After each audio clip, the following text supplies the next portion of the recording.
Que Dios les bendiga, hermanos. Bienvenidos a este tiempo especial en el que podemos ir a la palabra del Señor. Y quiero que me acompañen, por favor, al libro de Éxodo. Éxodo, capítulo 20.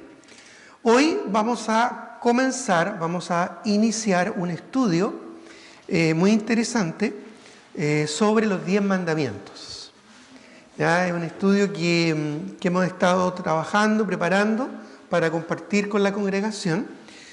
Vamos a avanzar por cada uno de los mandamientos, vamos a tomarlo en forma textual y vamos a ir desarrollando algunos aspectos y algunos alcances importantísimos que este decálogo tiene para nosotros, comprendiendo por supuesto a quién fue escrito, que fue a la nación de Israel, en el contexto en el que fue escrito, con el propósito por el que los 10 mandamientos fueron revelados, pero también sacando una aplicación práctica y contingente a nuestra vida de hoy, a nuestro día a día, cumpliendo así lo que Dios nos enseña en su santa palabra, que toda la Escritura es inspirada por Dios y es útil para enseñarnos, para redarguirnos, para corregirnos y para instruirnos en justicia.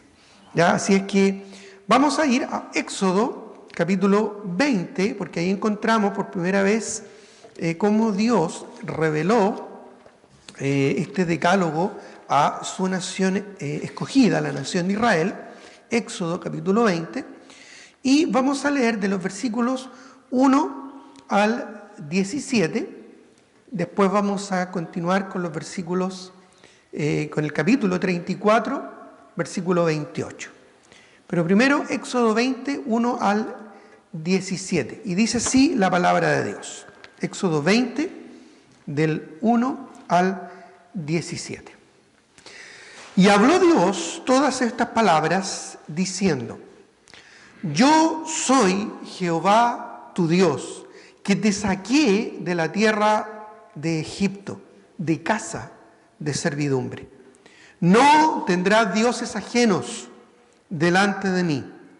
No te harás imagen, ni ninguna semejanza de lo que está arriba en el cielo, ni abajo en la tierra, ni en las aguas debajo de la tierra.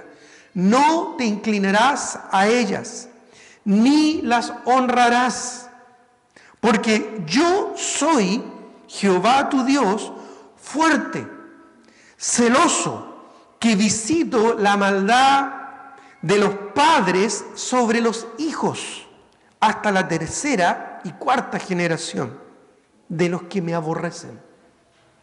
Y hago misericordia a millares, a los que me aman y guardan mis mandamientos. No tomarás el nombre de Jehová tu Dios en vano, porque no dará por inocente al que tomare su nombre en vano. Acuérdate del día de reposo para santificarlo. 6 días trabajarás y harás toda tu obra, mas al séptimo día es reposo para Jehová tu Dios. No hagas en él obra alguna, ni tu hijo, ni tu hija, ni tu siervo, ni tu criada, ni tu bestia, ni tu extranjero que está dentro de tus puertas. Porque en 6 días hizo Jehová los cielos y la tierra y el mar y todas las cosas que en ellos hay, y reposó en el séptimo día. Por tanto, Jehová bendijo el día de reposo y lo santificó. Honra a tu padre y a tu madre, para que tus días se alarguen en la tierra que Jehová tu Dios te da. No matarás, no cometerás adulterio, no hurtarás, no hablarás contra tu prójimo falso testimonio, no codiciarás la casa de tu prójimo, no codiciarás la mujer de tu prójimo, ni su siervo, ni su criada, ni su buey, ni su asno, ni cosa alguna de tu prójimo. Vamos ahora a Éxodo 34, 28. Éxodo 34, 28.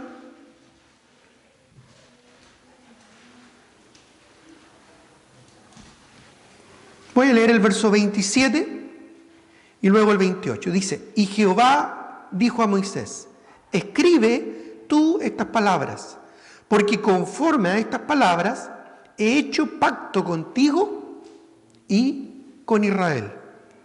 Y él estuvo allí con Jehová 40 días y 40 noches. No comió pan, ni bebió agua, y escribió en tablas las palabras del pacto. ¿Y qué dice luego?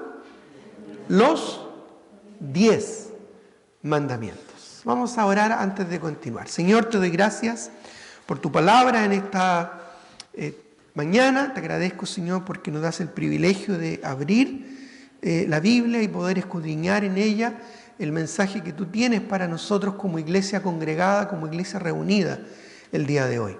Gracias, Dios mío, por este lindo privilegio y permítenos no solo entender y comprender las cosas que vamos a considerar hoy, sino, más importante aún, aplicarlo a nuestra vida, hacer de esto una realidad en nuestros corazones. Te lo pido, Padre, en el nombre de Jesús. Amén. Muy bien, vamos a hablar entonces acerca de los 10 mandamientos y vamos a seguir una serie de estudios, un mini estudio sobre este tema. Vamos a considerar Éxodo 20, del 1 al 17, pero también, pueden anotarlo ahí, vamos a considerar Deuteronomio 5, del 1 al 22, que es cuando Moisés repite una vez más estos mismos 10 mandamientos, ¿verdad?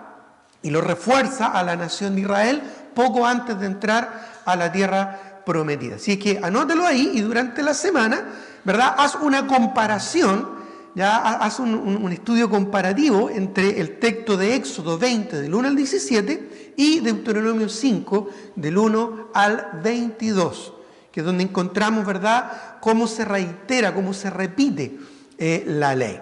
Ya el mismo Señor estableció que por boca de 2 o 3 testigos conste toda palabra, y el mismo Señor, ¿verdad?, reafirmó, ya el mismo Señor respaldó, ¿verdad?, su expresión de la ley. Ahora, en términos muy generales, ya estoy hablando en términos muy amplios y generales, en el Antiguo Testamento encontramos 3 tipos de leyes que Dios comunicó, que Dios reveló a la nación de Israel. Tenemos, en primer lugar, las leyes morales, ya de conducta, ética, actitudes hacia Dios y el prójimo. Pero también encontramos leyes sociales que tienen que ver con la justicia, el gobierno, también tienen que ver con las relaciones prácticas como ciudadanos, unos con otros, con el prójimo, dentro de la nación de Israel. Y también nos encontramos con leyes religiosas, que aún son más específicas, fiestas, ritos, sacrificios, normas en cuanto al sacerdocio, en cuanto al tabernáculo, ¿verdad?, allá en el Pentateuco, etc. Estas leyes, en general, regían todos los aspectos de la vida nacional e individual de la nación de Israel. Ahora, las leyes religiosas caducaron con la primera venida de Cristo. Cristo fue el cumplimiento de esas leyes. Cristo fue aquel Cordero de Dios, ¿verdad?, que quitó el pecado del mundo. Ya no se necesitaron más corderos que una vez fuesen sacrificados en el altar, porque Cristo tomó el lugar siendo el cordero, siendo el sacrificio perfecto. ¿Ok? Ahí encontramos, ¿verdad?, que las leyes religiosas caducaron, ya culminaron, porque fueron cumplidas en la persona de Jesucristo. Las leyes sociales que regían, ¿verdad?, al ciudadano común en su relación dentro de la nación de Israel, lo que es la justicia, el gobierno, etc. Algunas permanecen hasta el día de hoy, pero solo para la nación de Israel. Y tienen que ver principalmente con pactos y promesas que Dios dio a la nación de Israel. Son leyes, ¿verdad?, que rigen el aspecto social de una nación especial escogida por Dios. Y solo podemos sacar algunas aplicaciones en términos generales, ¿verdad?, pero no literales. Pero Pero las leyes morales, ya dije que eran básicamente 3 tipos de leyes, sociales, religiosas y morales. Las leyes morales establecen principios y valores perdurables. Algunas de estas leyes no son aplicables literalmente a nosotros hoy en día, pero sí establecen algunos principios fundamentales de la forma en que Dios quiere, la voluntad de Dios sobre el ser humano. Algunas de estos valores perdurables, ¿verdad?, de estos principios morales establecidos por el Señor, son cosas que hasta el día de hoy en cualquier cultura y en cualquier sociedad permanecen. Por ejemplo, no matarás. En cualquier contexto, ¿verdad?, en cualquier cultura, universalmente se entiende, ¿verdad?, que debe haber un respeto por la vida, ya que el principio detrás del mandamiento es este. Si bien el mandamiento específico es no matarás, el principio, el valor perdurable que trasciende la nación de Israel, incluso los tiempos hasta nuestros días, es el respeto, el valor que debemos darle a la vida, en todos los sentidos y en todos los aspectos. Por eso es que, por ejemplo, nosotros consideramos que el aborto es un asesinato, es una violación directa y flagrante de este mandamiento, porque no hay un respeto, ¿verdad?, no hay una valoración por la vida. Otro ejemplo es no cometerás adulterio. También, ¿verdad?, Dios mismo instituyó el matrimonio como la institución base de la sociedad, dándole valor, dándole importancia al matrimonio. Entonces, cuando el Señor establece esta ley, no cometerás adulterio, el principio, el valor perdurable que rige hasta nuestros días es el valor, la importancia y la honra que debe tener el matrimonio.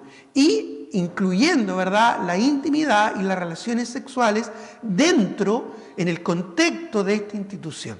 Por eso, ¿verdad?, es que este principio, este valor, aún va más allá en cuanto a la pureza sexual. Por ejemplo, el mismo Señor Jesucristo más tarde, en el Sermón del Monte, reafirmando este concepto, Él dijo: oísteis que fue dicho, no cometerás adulterio. Pero yo os digo, y ahí añadió el Señor Jesucristo, Él rescató el principio, el valor perdurable de este mandamiento. Él dijo: pero yo os digo, cualquiera que mira a otra mujer para codiciarla en su corazón, ya adulteró con ella. Es decir, hay un respeto, hay una honra especial que Dios da al matrimonio. Luego, más adelante, la Escritura también lo reafirma, ¿verdad? Honroso, dice el apóstol Pedro, sea en todos el matrimonio y el lecho sin mancilla. Entonces, vemos que detrás de cada mandamiento hay un principio, hay un valor perdurable que trasciende más allá de este decálogo dado a la nación de Israel. No olvidemos que estas fueron leyes que Dios reveló a su pueblo escogido. Lo encontramos ahí en Éxodo, repetido después en Deuteronomio, en el contexto del Pentateuco, ¿verdad? Cuando Israel salió de Egipto, se estaba formando como nación y antes de entrar a la tierra prometida. Esto es importante comprender, esto es importante entender, porque nos va a dar el marco, ¿no es cierto?, en el cual vamos a ir desarrollando el estudio de los 10 mandamientos. Como dije, en el Sermón del Monte, que está, después lo pueden anotar ahí, después lo puedes buscar, en los capítulos 5 al 7 de Mateo, ahí encontramos, ¿verdad?, el Sermón del Monte.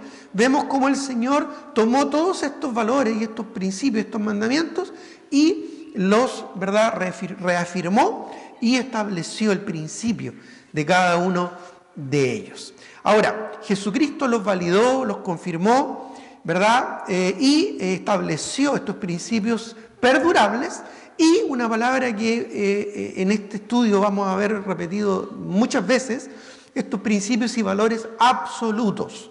Y esta palabra la vamos a ir reiterando una y otra vez, porque hoy en día uno de los grandes problemas que tiene nuestra sociedad actual es justamente el querer rechazar estos valores absolutos. Estos valores absolutos no se han perdido, siguen estando ahí porque Dios está ahí.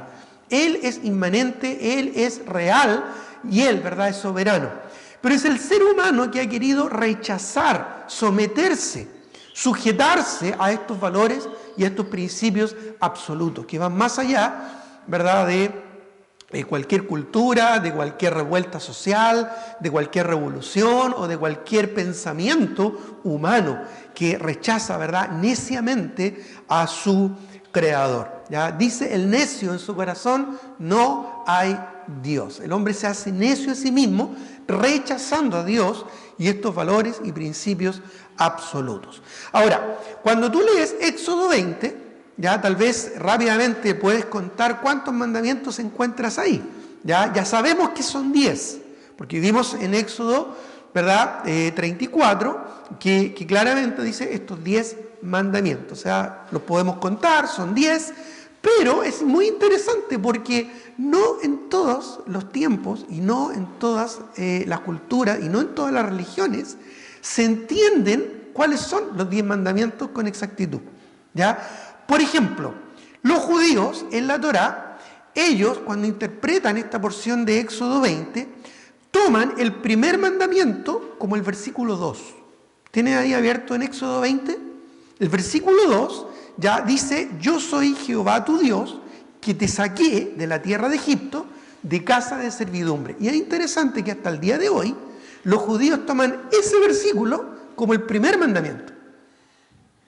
Quizás no lo tenías considerado, pero lo menciono porque es interesante. Y el segundo versículo, ellos, los judíos, lo consideran de los versículos 3 al 6. Ya, no tendrás dioses ajenos delante de mí, no te harás imágenes, ¿verdad?, de nada, ni ídolos, ni los honrarás. Ellos toman del versículo 3 al 6 el segundo mandamiento. El tercer mandamiento, estoy hablando de los judíos en la Torá hasta el día de hoy, toman el tercer mandamiento en el versículo 7. No tomarás el nombre de Jehová tu Dios en vano, ¿ya? O no blasfemar. Es específicamente como ellos lo resumen, no blasfemar. Después, el cuarto mandamiento lo toman de los versículos 8 al 11. Santificar el día de reposo. El quinto mandamiento, el versículo 12, honrar a los padres. El sexto mandamiento, el versículo 13, no matarás. El séptimo, el versículo 14, no cometerás adulterio. El octavo, el versículo 15, no hurtarás. El noveno, el versículo 16, no mentir o no dar falso testimonio. Y el décimo, el versículo 17 completo, no codiciarás nada de tu prójimo. Y digo completo porque otras religiones no lo toman completo. ¿Ya? Ahora les voy a explicar. Muchos de nosotros, antes de conocer a Cristo, antes de experimentar un nuevo nacimiento, fuimos católicos. Fuimos creados, ¿verdad?, en la religión católica hasta que el Señor tuvo misericordia de nosotros, ¿verdad?, y nos rescató. Bueno, los católicos romanos lo interpretan de manera diferente. ¿Ya? Esto es algo que cuando yo estaba siendo parte de la Iglesia Católica siempre me llamó la atención. ¿Por qué lo interpretan de otra manera? Y esto es porque un teólogo muy conocido en la antigüedad, San Agustín, así lo interpretó. Entonces la teología agustiniana enseña que, por ejemplo, el primer mandamiento es de los versículos 2 al 6. Básicamente, tener un solo Dios, no tener dioses ajenos delante de Dios, no hacer imágenes y no tener ídolos. Meten todo esto de los versículos 2 al 6. Tal vez por eso es que en la teología católica romana no le dan tanta importancia a hacer ídolos, porque no toman como único mandamiento el no hacer ídolos, sino que lo mezclan, ¿verdad?, con varios otros mandamientos más de no tener dioses ajenos, etcétera, etcétera. Puede ser una razón, porque está claramente expresado aquí en la Escritura de que Dios no quiere que se hagan ídolos, ni ninguna imagen, ni ninguna semejanza, ¿verdad?, de Él. Quizás por eso su teología es de esa manera. Es interesante que el segundo mandamiento ellos lo toman ya en el versículo 7. Y hay una diferencia como lo toman los judíos. Recuerda que el segundo mandamiento los judíos lo tomaban del 3 al 6, pero los católicos ya en el versículo 7 parten con el segundo mandamiento. Versículos 8 al 11, básicamente los católicos toman el tercer mandamiento, santificar el día del Señor. El cuarto mandamiento lo toman del versículo 12, honrar padres. El quinto mandamiento, no matarás. El sexto mandamiento, versículo 14, no cometerás adulterio. El séptimo mandamiento, el versículo 15, no hurtarás. El octavo mandamiento, el versículo 16, no mentir. Y el noveno mandamiento, porque si los cuentas, como que falta uno, ¿no es cierto? Entonces, como para ajustar las cosas, ya acomodar un poco las cosas, el noveno mandamiento para los católicos es el versículo 17b, que es no codiciarás la mujer de tu prójimo. Y el décimo mandamiento es el versículo 17a, es decir, no codiciarás la casa de tu prójimo, y 17c, es decir, ni su siervo, ni su buey, ni su criada, ni nada de tu prójimo. Lo dividen, lo separan, ¿ya? Bueno, básicamente lo acomodan. ¿Ya? Esto nos da un poquito de luz en cuanto a por qué en la teología católica romana a veces hay contradicción y hay confusión. ¿Ya? Esto es algo que a veces uno no conoce o no sabe. Ahora bien, nosotros, ya las iglesias bíblicas y también ya la mayoría de los protestantes en general y de los evangélicos en general, ya toman otro listado y es el que nosotros vamos a estudiar. Es el que nosotros vamos a considerar, ¿ya? En general, nosotros tomamos el versículo 2, anda ahí el versículo 2 en tu texto, ¿ya? Yo soy Jehová tu Dios que te saqué de la tierra de Egipto de casa de servidumbre, es tomado como la introducción. Y eso es lo que vamos a hacer nosotros hoy en día, nos vamos a enfocar solo en ese versículo, la introducción. Yo soy Jehová tu Dios que te saqué de la tierra de Egipto de casa de servidumbre. Y el primer mandamiento, ¿ya? Y ahí ya los puedes anotar, ¿verdad? Sería el versículo 3. No tendrás dioses ajenos delante de mí. Ese sería el primer mandamiento. No tener dioses ajenos delante de mí. El segundo mandamiento, de los versículos 4 al 6.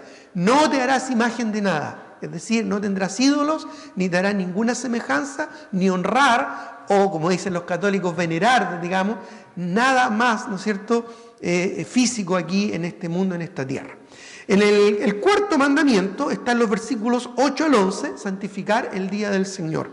El quinto mandamiento está en el versículo 12, honrar padre y madre, honrar a nuestros padres. El sexto mandamiento, el versículo 13, no matarás. El séptimo, el versículo 14, no cometerás adulterio. El octavo, el versículo 15, no hurtarás. El noveno, el versículo 16, no mentir, no decir falso testimonio. Y el décimo, todo el versículo 17 completo, igual que los judíos, ¿verdad?, en la Torá. No codiciarás nada de tu prójimo. Ese es el orden que nosotros vamos a tomar. Ya, el orden que nosotros vamos a seguir, porque si uno estudia y analiza el texto, ya de una manera exegética, de una manera textual, eso es, ¿no es cierto?, lo que da para nosotros justamente estos 10 mandamientos. Ahora bien, nosotros, como dije, vamos a seguir este orden, que es el más tradicional, pero hoy vamos a comenzar solamente con el versículo 2, con la introducción ya a los 10 mandamientos, ya que contiene una tremenda enseñanza, muy aplicable y práctica para nosotros el día de hoy. Ya, así es que anota o subraya ahí Éxodo 22. Hoy vamos a comenzar con la introducción. Ya el próximo domingo, Dios mediante, vamos a continuar con el primero, el segundo y así sucesivamente hasta considerar estos 10 mandamientos. Ahora, en este versículo, el versículo 2, yo soy Jehová tu Dios que te saqué de la tierra de Egipto de casa de servidumbre. En este solo versículo encontramos 3 declaraciones de Dios que establecen, y esto es importante, el marco fundamental para este decálogo. En esta introducción, el Señor, cuando transmite y revela esto, establece un marco fundamental para lo que va a implicar, lo que va a significar este decálogo para la nación de Israel. Y es por eso que es importante que así también lo consideremos. Ya es como cuando en un contrato, ¿verdad?, se establecen los elementos fundamentales. Ya, por ejemplo, en un contrato de arrendamiento, ¿verdad? Se dice tal persona es el arrendador y después dice esta persona, ¿verdad? De aquí en adelante el arrendador. Entonces se va a entender que de ahí en adelante va a ser el arrendador, esa persona que está individualizada con su nombre, con su RUT, ¿verdad? Con su identificación, ¿verdad? De la misma manera, el Señor aquí establece un marco fundamental en cuanto a la validez y a la importancia de este decálogo. Ya después, en medida que vamos estudiando, vamos a ir profundizando un poquito más en el propósito de los 10 mandamientos, en el efecto también que tienen estos 10 mandamientos para nosotros hoy en día, cómo estos 10 mandamientos nos van a ayudar también en el evangelismo y en alcanzar al incrédulo para Cristo, dentro de los propósitos que Dios tiene también en este decálogo, pero vamos a ir paso a paso. Ahora bien, como dije, en este solo versículo encontramos 3 grandes declaraciones como el marco fundamental para lo que Dios nos revela. Y no solo para Israel, sino también para nosotros el día de hoy. En primer lugar, vamos a ver y vamos a considerar la declaración: yo soy Jehová tu Dios. Yo soy Jehová tu Dios, y vamos a hablar acerca de una relación exclusiva que Dios quiere tener con su creación. Un solo Dios. En el contexto, Israel estaba rodeado de naciones paganas, ¿verdad? Y Dios quería establecer claramente el monoteísmo, es decir, un solo Dios y a la vez un Dios que establece una relación personal con su creación. No solo el creador, sino también un Dios cercano, un Dios autoexistente, soberano, poderoso y eterno, que quiere relacionarse con el ser humano. Dice: yo soy Jehová, tu Dios. Vamos a profundizar un poco más en eso. En segundo lugar, vamos a considerar la declaración: que te saqué de la tierra de Egipto. Y esto quizás nos puede parecer a nosotros un tanto lejano, porque tiene que ver con una experiencia muy específica de la nación de Israel, pero aquí vamos a hablar de una relación redentora, una liberación a precio de sangre. Y esto tiene una similitud medida por Dios, establecido así, en cuanto a la redención. Porque también nosotros fuimos liberados, no precisamente de Egipto como fueron los israelitas, pero sí de una condición de esclavitud aún peor que tuvieron los judíos, y que tiene que ver con el pecado. Y ya vamos a hablar acerca de eso. Y en tercer lugar, el Señor establece aquí otra declaración que también tiene un peso muy relevante, que es que fueron sacados o liberados, dice, de casa de servidumbre. De casa de servidumbre. Aquí vamos a hablar de una relación de servicio y de señorío.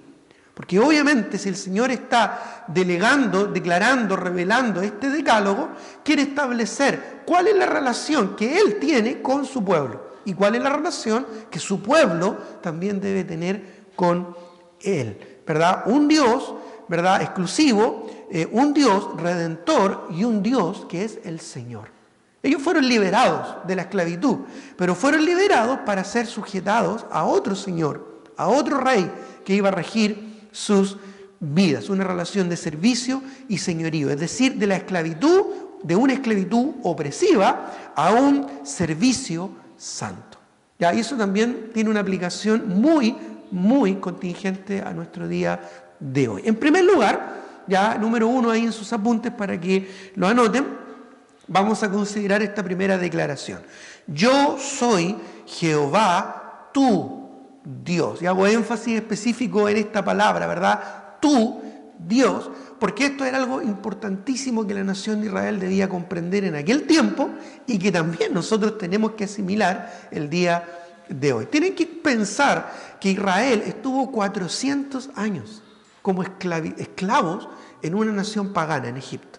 Ahí conocieron, aprendieron, ¿verdad?, todo lo que era el máximo de la expresión de la idolatría de aquellos días. En Egipto se concentraba la cultura más desarrollada de aquel tiempo. Y en Egipto, ¿verdad?, ellos vivieron, muchos de ellos nacieron, vivieron y murieron en este contexto. Y generación tras generación crecieron, ¿verdad?, en este contexto de idolatría. Los egipcios tenían dioses e ídolos de cualquier cosa, ya del río, del sol, ¿verdad?, de la luna, del bien, del mal. Tenían una infinidad impresionante de ídolos. Entonces, las naciones paganas que estaban a su alrededor también. Dios quiso establecer desde un principio, al formar esta nueva nación que fue rescatada de esta esclavitud, y darles una identidad clara en cuanto a la relación que ellos debían tener con Él, estableciendo que Él iba a ser el único Dios, un Dios único. Ya, el monoteísmo era algo desconocido en aquellos días, era algo realmente extraño.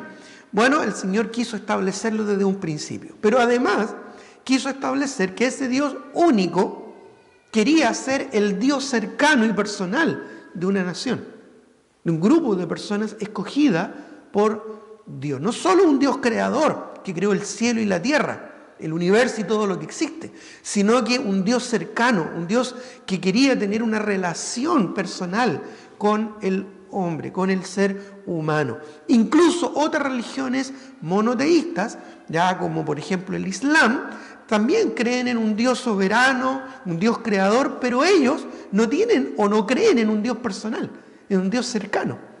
Aquí Dios establece una cercanía directa con su pueblo. Yo soy Jehová, tu Dios. Y esto es porque Israel tenía que identificarse con este Dios con un propósito, ya que Israel tenía que contar, mostrar al resto de las naciones quién era el Dios verdadero. Entonces, el Dios que Israel asumiera como propio, con el cual ellos se identificaran, ellos mismos iban a publicar, iban a publicitar, iban a transmitir el nombre, la gloria y la salvación de ese Dios al resto de la humanidad. Porque ellos tenían que cumplir un propósito muy específico y muy puntual. Lamentablemente, ellos por su egoísmo no lo hicieron. Y es por eso, ¿verdad?, que Dios también permitió que hoy en día estuviera la iglesia para continuar con ese propósito. Ya vamos a ver que hay una aplicación muy interesante en todo esto. Yo soy Jehová, tu Dios, una relación exclusiva. Un solo Dios, su único Dios y su Dios. Yo soy tu creador y voy a tener una relación contigo, es lo que él está diciendo a la nación. ¿Ya? Somos de Dios y de nadie más. Él nos creó y tiene un plan para nuestras vidas.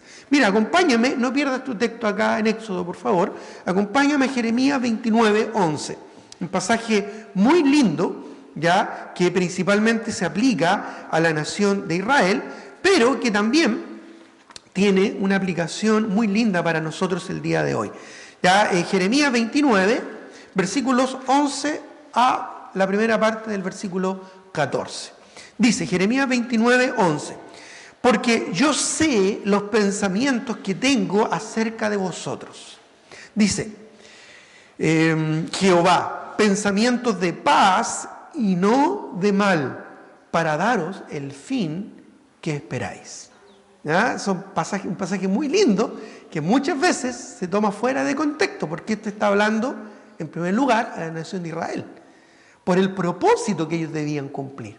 Ahora, ¿hay una aplicación para nosotros hoy en día? Sí, la hay, y también tiene que ver con el propósito que Dios tiene para nosotros. Por eso es que termina diciendo, para daros el fin que esperáis, el cumplimiento del propósito que Dios tiene para cada uno de sus criaturas. Así es que en la medida que nosotros nos alineemos a la voluntad de Dios, por supuesto que los pensamientos de Dios van a ser de bendición para nuestras vidas. Pero si nosotros no estamos sujetos y enfilados en la voluntad de Dios, no esperemos que los pensamientos de Dios para nosotros sean de bien, sino más bien van a ser de juicio, porque Dios no tiene por inocente al culpable. Y es bendito aquel que se sujeta y sigue sus principios y sus mandamientos. Bienaventurado el que no anduvo en consejo de malos, ni estuvo en camino de pecadores, ni en silla de escarnecedores se ha sentado, sino que en la ley de Jehová está su delicia, etcétera, etcétera. Bueno, dice el versículo 12, entonces me invocaréis y vendréis y oraréis a mí y yo os oiré y me buscaréis y me hallaréis porque me buscaréis de todo vuestro corazón y seré hallado por vosotros, dice Jehová. Dios llama a su pueblo a una relación personal, a una relación cercana, a una relación significativa y a una relación, ¿no es cierto?, trascendente en su vida. Él nos creó, pero no es solo nuestro creador. Él también quiere ser nuestro guía y Él también quiere cumplir un propósito en nuestras vidas, de la misma manera como quiso hacerlo en la nación de Israel. Ahora, dice, ¿verdad? Aquí en este primer contexto, en este primer punto, yo soy Jehová tu Dios. Como ya dijimos, una relación exclusiva. Un solo Dios. Ya, yo soy Jehová tu Dios. Yo voy a ser tu Dios, es lo que le está diciendo a Israel. Ya no necesitas a Ra, el dios Sol, ¿verdad?, de los egipcios. Ya no necesitas a Sefirami, ya no necesitas a ningún otro Dios. A ningún otro Dios. No. Yo voy a ser Jehová tu Dios. Es una relación personal. Dios no solo nos creó, también quiere ser nuestro Padre y guiarnos en su voluntad, en el cumplimiento de sus propósitos. Dios tomó una nación esclava para transformarla en una relación de siervos para su plan, para su propósito, para su gloria. Es una relación de fe, una relación de fe. Abraham, el padre de la nación de Israel, es también conocido el padre de la fe. Muchos años después de Abraham, muchos años después de que incluso haya muerto Abraham, cuando Dios saca a Israel de Egipto, nuevamente el Señor reafirma esta relación de fe para con la nación de Israel. ¿Recuerdan cuando Dios le pide a la nación que sacrifique un cordero? ¿Verdad? Y que pinte el dintel de las puertas con la sangre de ese cordero, porque iba a pasar el ángel de Jehová matando a todos los primogénitos. Bueno, ellos tuvieron que ejercer su fe en un cordero redentor, que iba a ser tipo de lo que llegó a ser Cristo, el Cordero de Dios que quita el pecado del mundo. Ahí solamente el ángel pasó por alto, ¿verdad?, al pueblo y libró a esos hogares de la muerte de los primogénitos. Sin embargo, el Señor Jesucristo quitó el pecado. Él no solo fue la propiciación, sino que fue el redentor de nuestras almas. Esta relación de fe es la que nos permite buscarle y es la que nos permite encontrarle por su pura gracia. Y me buscaréis, dice Jeremías, ¿te acuerdas? Y me hallaréis, porque me buscaréis de todo vuestro corazón. ¿Te das cuenta? Mira qué importante esto, porque Dios nos da la oportunidad de buscar al Señor. Dios no nos creó como autómatas, solo para que respondamos, ¿verdad?, como una máquina al amor, a su amor, sino que Él nos dio libre albedrío y libre voluntad para amarle y servirle con un corazón genuino. Sin merecerlo, por supuesto, por su pura gracia nos da la oportunidad de buscar al Señor. Muchas circunstancias que pasaron en nuestras vidas, ya, y cada uno puede dar testimonio de aquello, nos llevó a esta búsqueda del Señor y a este encuentro. Y me hallaréis y me buscaréis, porque me buscaréis de todo vuestro corazón. Y como termina el versículo 14, y seré hallado por vosotros, dice Jehová, y haré volver vuestra cautividad. Mira qué lindo, ¿verdad?, esta figura que nos muestra aquí en este solo pasaje de introducción de los 10 mandamientos. Una relación de fe. Mira, acompáñame, no pierdas acá en Éxodo, pero acompáñame a Hebreos 11, un pasaje que habla, ¿no es cierto?, de manera elocuente en cuanto a lo que es la fe y lo necesario que es la fe en nuestra relación con Dios. Dice Hebreos 11, 1.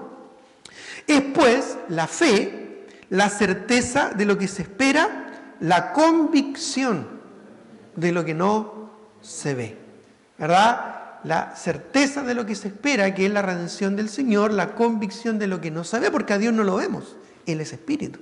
A Él no lo vemos, pero sí sabemos que Él es nuestro Señor y Salvador. Saltemos al versículo 3, por favor. Dice, por la fe entendemos haber sido constituido el universo por la palabra de Dios, de modo que lo que se ve fue hecho de lo que no se veía. Ponte un momento en el lugar de estos ex esclavos judíos, ex esclavos israelitas más bien. Ellos nacieron, se criaron, murieron en una cultura donde sistemáticamente se les enseñó que ellos venían del río, ellos venían del Nilo, de ahí habían sido criados por una serpiente tortuosa. Ellos fueron creados que el dios Sol les había dado la vida y había germinado en ellos, ¿verdad?, la existencia. Ellos creían en muchos dioses, de las estrellas, de la luna y incluso de las condiciones climáticas. Ellos fueron formados en esta cultura. Es lo que ellos entendían y sabían en este momento. Pero ahora Dios se estaba revelando a ellos. Y les estaba diciendo, no, yo soy el creador. Y ustedes van a ser mi especial tesoro.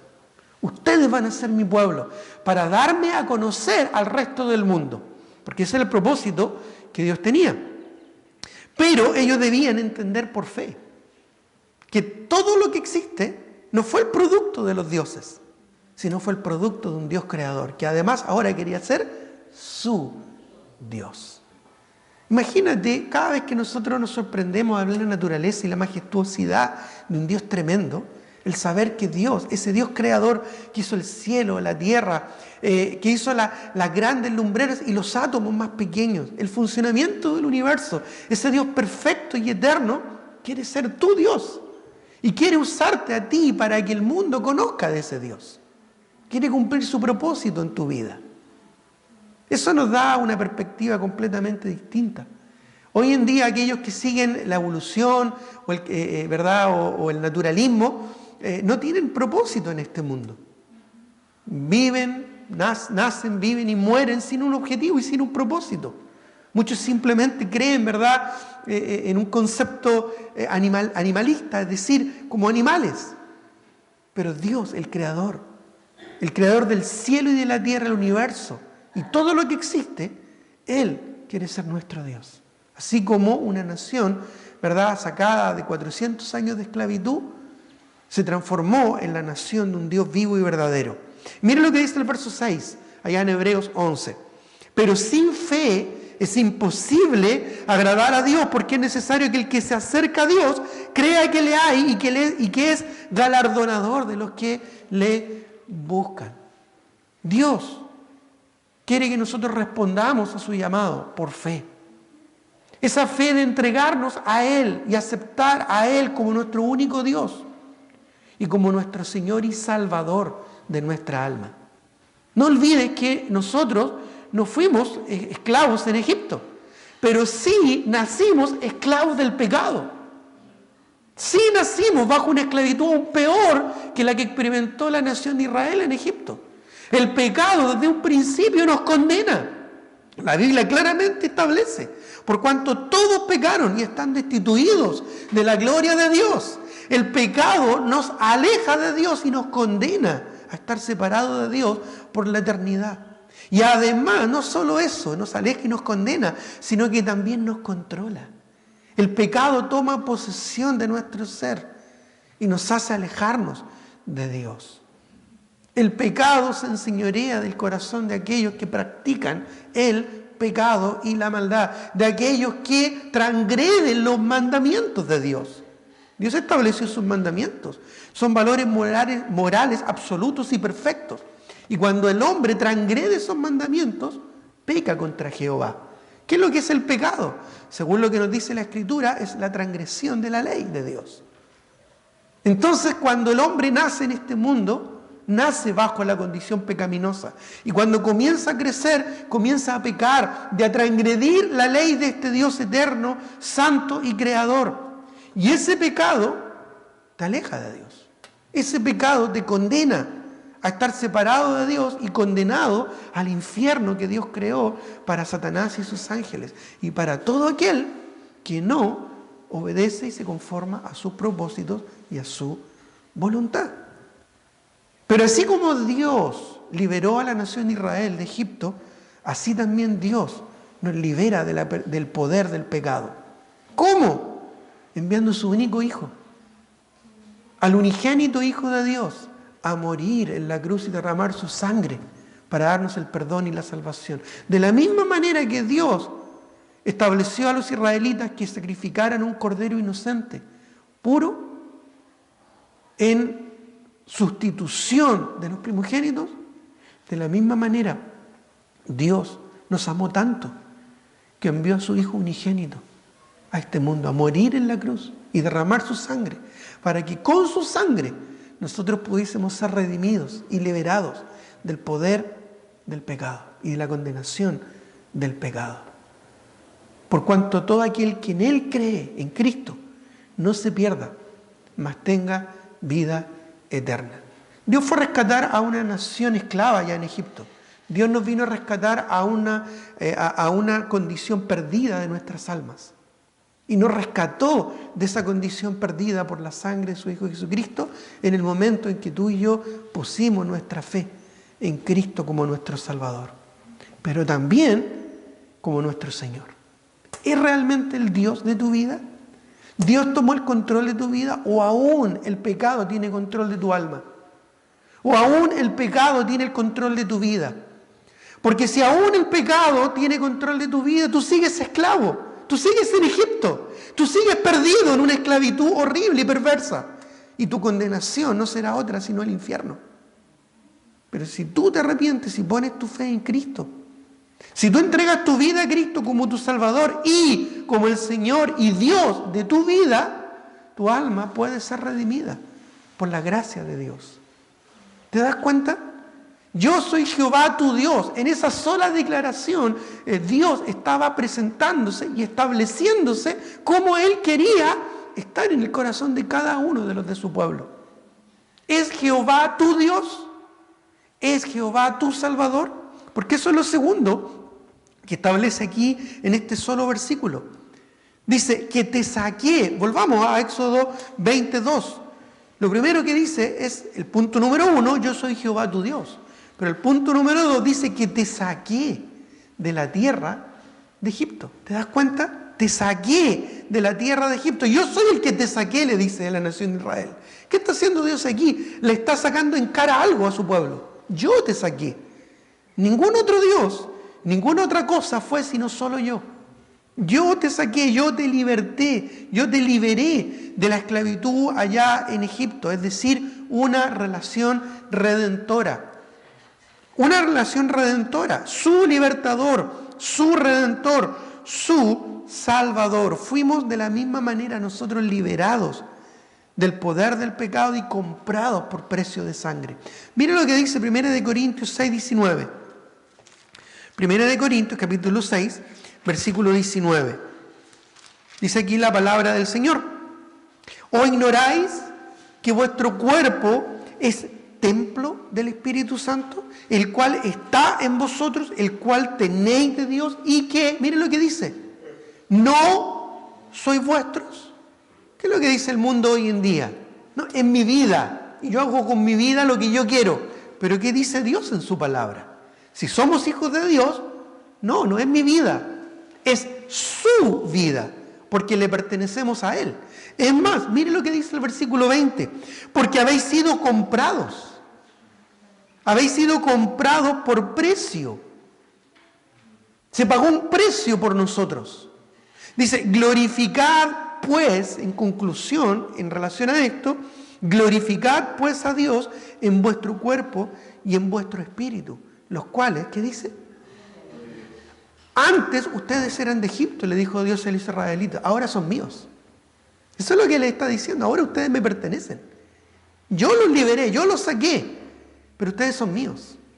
Aquí hay una relación redentora, un precio de sangre que fue pagado por el Señor para liberarnos de la esclavitud del pecado.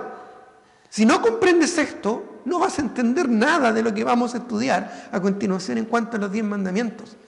Estos son órdenes, son mandamientos de un Dios soberano, un Dios que tiene el derecho sobre tu vida. Escucha esto, por favor. Un Dios que tiene el derecho de decirte lo que tienes y lo que no tienes que hacer. Ese es el marco fundamental de lo que Dios está revelando aquí en su palabra. Yo soy Jehová, tu Dios, que te saqué de la tierra de Egipto. Tú me perteneces. Tú de aquí en adelante vas a vivir conforme a mi voluntad, a mis mandamientos. Y estos van a ser. Y luego los declara en el Decálogo. ¿Te das cuenta? Un Dios, su único Dios, su Dios y su libertador, su redentor y su salvador. Fuimos apartados y santificados para pertenecer a un Dios y Padre Santo. Mire lo que dice 1 de Pedro 1, 14 al 21. 1 de Pedro, ya está después de Hebreos, 1 de Pedro, capítulo 1, versículo 14 al 21, dice la palabra del Señor. como hijos obedientes. Porque esa es la relación que Dios tiene ahora con nosotros, como sus hijos. Como hijos obedientes, no os conforméis a los deseos que antes teníais, estando en vuestra ignorancia, sino como aquel que os llamó es santo. ¿Qué dice? Sed santos vosotros en toda vuestra manera de vivir, porque escrito está, sed santos, porque yo soy santo. ¿Te acuerdas? Tú me perteneces, tú eres mío, yo te salvé. Ahora tú vas a hacer mi voluntad, no la tuya. Y yo quiero que tú seas santo, como yo soy santo. Y si invocáis por Padre a aquel que sin excepción de personas juzga según la obra de cada uno, si nosotros llamamos a Dios nuestro Padre, ¿qué es lo que dice? Conducíos en temor todo el tiempo, es decir, en temor de Dios. En temor del Señor todo el tiempo de vuestra, ¿qué dice? Peregrinación, porque estamos de paso en esta tierra. Estamos de paso. Dice, sabiendo que fuiste rescatados de vuestra vana manera de vivir, la cual recibisteis de vuestros padres, no con cosas corruptibles como oro o plata. Fuimos comprados por precio, pero no con dinero monetario. Dice, sino, ¿con qué? ¿Con qué fuimos redimidos? ¿Con qué fuimos comprados? ¿Con qué el Señor nos hizo suyos? Con la sangre preciosa de Cristo. Como cordero sin mancha y sin contaminación, ya destinado desde antes de la fundación del mundo, pero manifestado en los postreros tiempos por amor a vosotros.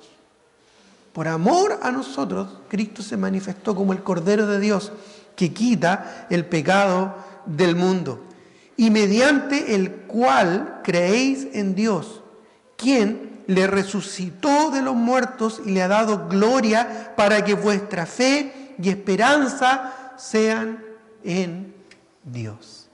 ¿Te das cuenta? Cómo Dios, dentro de su plan, nos rescató de la esclavitud del pecado para ser sus hijos y para vivir en santidad.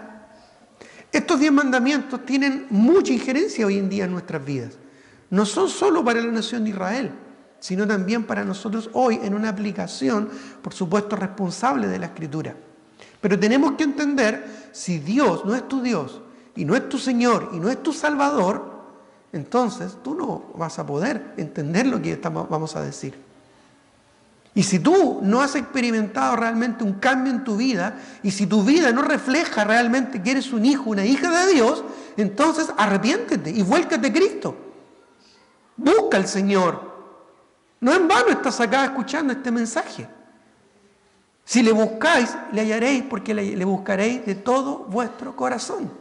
Búscale con un corazón genuino y arrepentido. Busca al Señor, porque Él es el Señor. Tu Creador, tu Señor, tu Dios, tu Redentor. Una relación cercana. Debe haber un antes y un después en tu vida. Debe haber un antes y un después en tu existencia. Yo he escuchado cristianos que a veces tú les preguntas y dices, ¿cuándo tú naciste de nuevo? Y la respuesta es, yo desde niño nací en un hogar cristiano. No, esa no es la respuesta correcta. No, yo siempre he creído en Dios. No, esa no es la respuesta correcta. Debe haber una conversión genuina, una búsqueda sincera para hallar al Dios que abre sus puertas por su gracia, para darte el perdón y la salvación. Debe haber un nuevo nacimiento. Segunda de Corintios 5:17, no lo busques. Dice, de modo que si alguno está en Cristo, ¿qué dice? Nueva criatura es. Nueva criatura es. Las cosas viejas pasaron y aquí todas son hechas nuevas. Cuando Dios sacó a Israel de Egipto, le cambió la vida para siempre.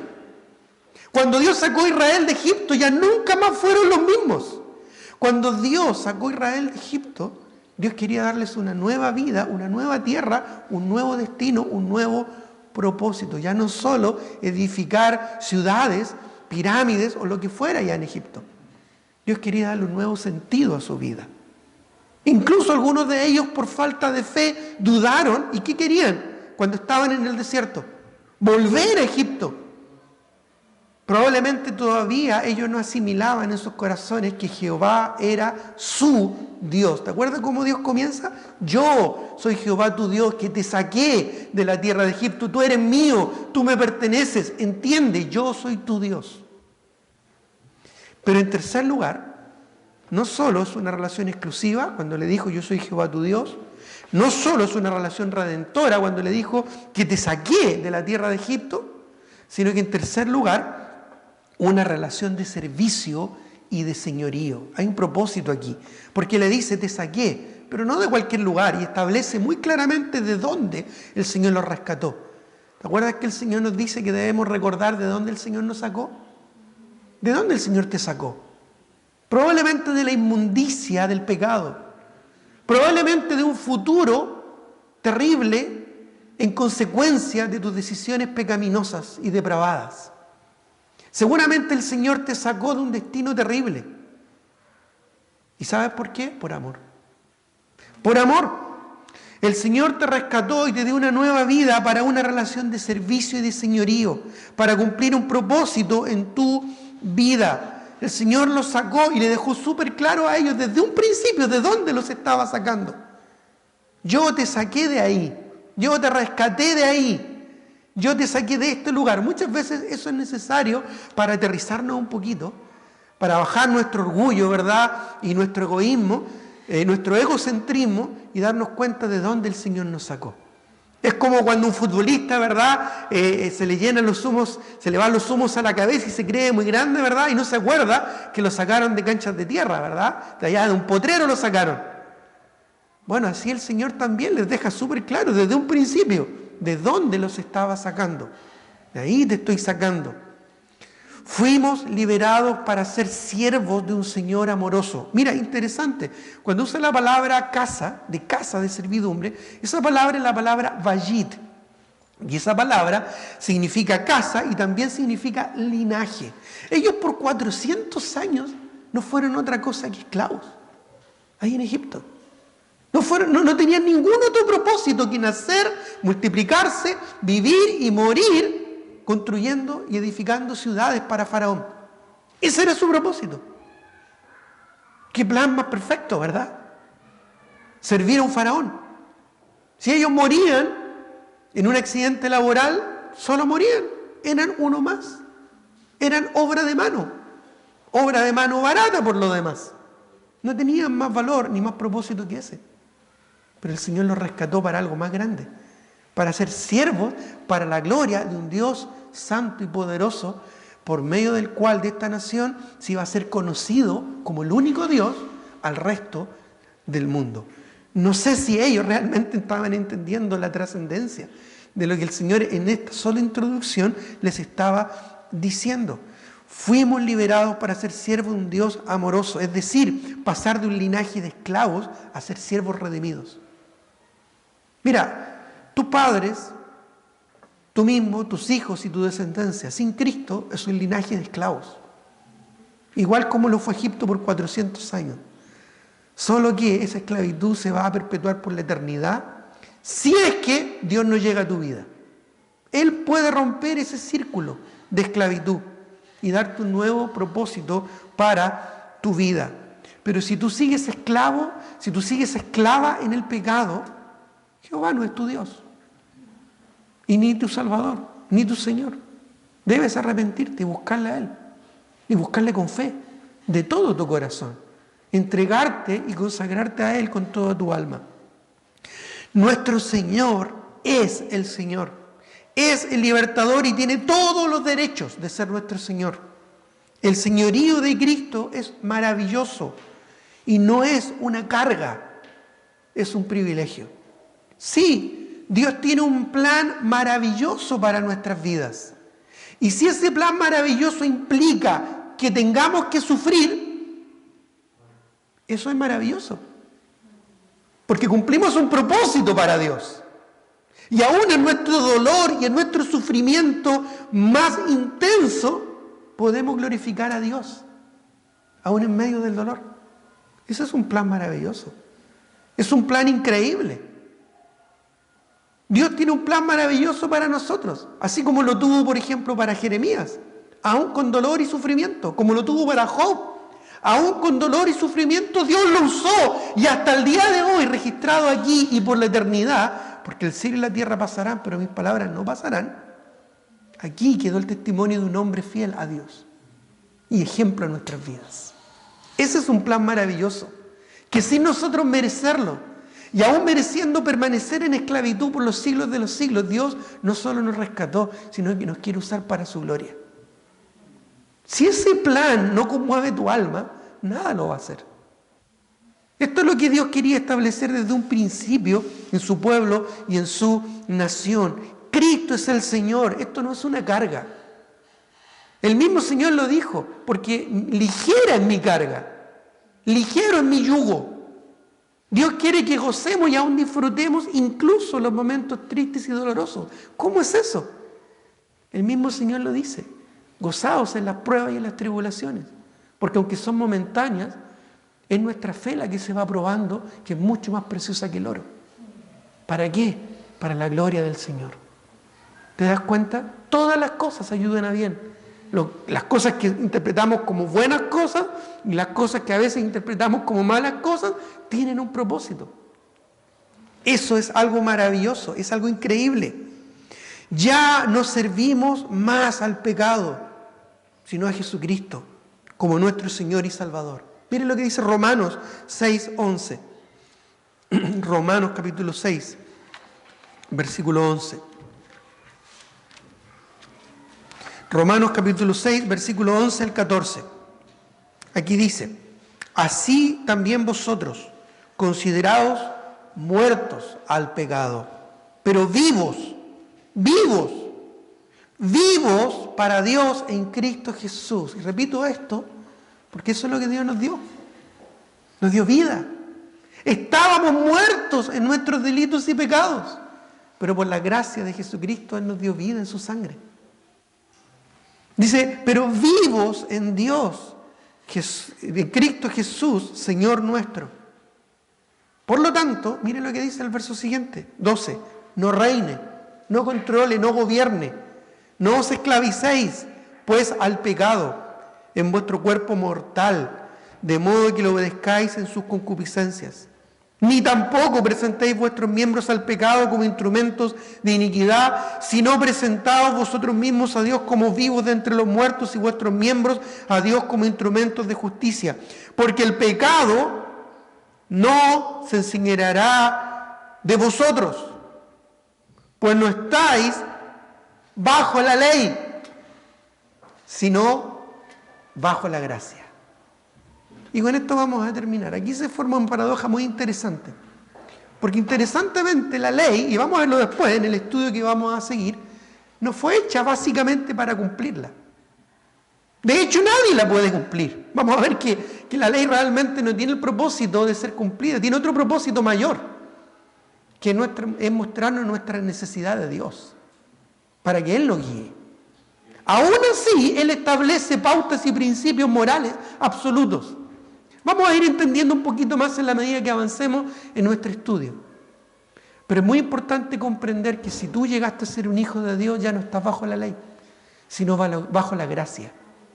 Y ese estándar es aún mayor. Sí, es aún mayor. ¿Y sabes por qué? Por el plan que Dios tiene para tu vida y para tu alma. ¿Eres realmente un hijo de Dios? ¿Es Jehová tu Dios?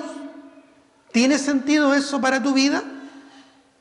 ¿O no se condice tu vida actual con lo que realmente significa que Jehová sea tu Dios? Dios aquí en este solo versículo de inicio, de partida, establece el marco fundamental para todo lo que va a decir a continuación. Pero primero quiere aclarar que Él quiere una relación exclusiva contigo. Él quiere una relación redentora. Pero también Él exige una relación de servicio y de señorío. ¿Es realmente Jesucristo el Señor y el Salvador de tu alma? Si no lo es, por favor, ponte a cuentas con el Señor. Acércate a mí, contáctame de alguna manera o con algún hermano que te pueda guiar en esto, pero arregla cuentas con el Señor. Y si eres un hijo de Dios, eres una hija de Dios redimida por la sangre de Cristo y tu vida ha cambiado, hay un antes y un después, las cosas viejas pasaron y aquí todas son hechas nuevas, dispón tu corazón a seguir buscando al Señor y a sujetarse a su señorío en tu vida porque le pertenecemos. Él es nuestro Dios. No es nuestra voluntad, no se trata de nosotros, se trata de Él y su gloria, se trata de Dios y su propósito en nuestra vida. Vamos a terminar en oración. Señor, te doy gracias por tu palabra. Gracias, Señor, porque podemos volver a estar acá congregados presencialmente y podemos también comenzar este estudio interesante sobre los 10 mandamientos. Ayúdanos, Señor, a entender, pero principalmente a asimilar y aplicar lo que vamos a aprender a través de este estudio. Te lo pido, Padre, y nos encomendamos en tus manos, en el nombre de Jesús. Amén.